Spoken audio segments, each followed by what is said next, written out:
اندازہ کریں قرآن کی عظمت کا کہ جب صلح حدیبیہ ہو گئی نا تو حضور صلی اللہ علیہ وسلم مدینہ شریف واپس جا رہے تھے، عمرہ نہ کرنے دیا کافروں نے، آپ نے حرام کھول دیا اور دم احسار ذبح کر دیا، کپڑے پہن لیے، تیاری کی اور واپس مکے کو روانہ ہوئے۔ حضرت عمر رضی اللہ تعالیٰ عنہ کہتے ہیں کہ میرے دل میں ابھی تک بڑا سخت غصہ تھا کہ کافروں نے ہمیں مکے میں نہیں آنے دیا اور حضور پاک نے بھی ہمیں جنگ کی اجازت نہیں دی، شروع کر دی۔ کہتے ہیں میں حضور کی اونٹنی کے قریب اپنی اونٹنی لے آیا، میں نے السلام علیکم کہا، حضور نے جواب نہیں دیا۔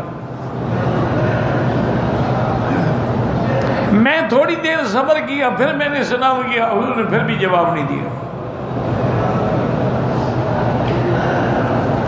میں نے تھوڑی دیر صبر کیا، اس کے بعد پھر میں نے سلام کیا، حضور نے جواب نہیں دیا۔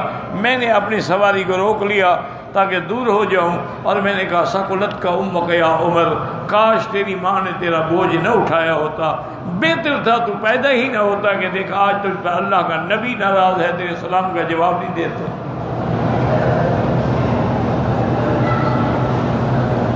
حضرت عمر فرماتے ہیں میں پیچھے ہٹ گیا کہ آواز آئی کہ اللہ کے نبی آپ کو بلا رہے ہیں۔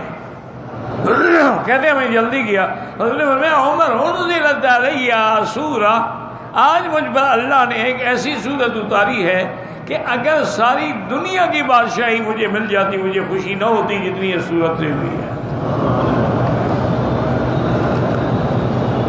تو حضرت عمر نے پوچھا ای سورت یا رسول اللہ، وہ کون سی سورت؟ فرمایا انا فتحنا لک فتحا مبینا، سورت الفتح نازل ہوئی، اللہ نے خوشخبری دی میرا مدنی آپ مایوس نہ ہوں، یہ صلح جو ہے یہی تو فتح ہے کہ آج کافروں نے تمہیں اپنا مقابل تو مان لیا ہے، تبھی صلح کر رہے۔ یہ تمہیں مجنون کہتے تھے، مجنون سے کوئی معاہدہ کرتا ہے؟ تو آج انہوں نے آپ کی طاقت کو تسلیم کر لیا ہے۔ تو سب سے بڑی فتح یہ ہے کہ دشمن مان لے۔ تو اب حضرت عمر فرماتے تھے ہمیشہ جب یہ سناتے تھے حدیث کہ جب حضور پڑھ رہے تھے نا انا فتحنا لک فتحا مبینا، اونٹ چلنے سے آواز میں لہر آ رہی تھی، وہ لہر بھی صحابہ نے محفوظ رکھی ہے کہ حضور نے کیسے پڑھا۔ تو اس قرآن کا مقابلہ اندازہ کریں کہ جس کے لحن بھی آج تک کوئی نہیں بدل سکا، جس کے حروف کے اندر جو اوقاف ہیں وہ بھی کوئی نہیں بدل سکا، جو مد ہے جو شد ہے وہ بھی نہیں بدل سکا، مد یک الفی ہے، 2 ہے 3 ہے وہ بھی نہیں بدل سکے ہیں۔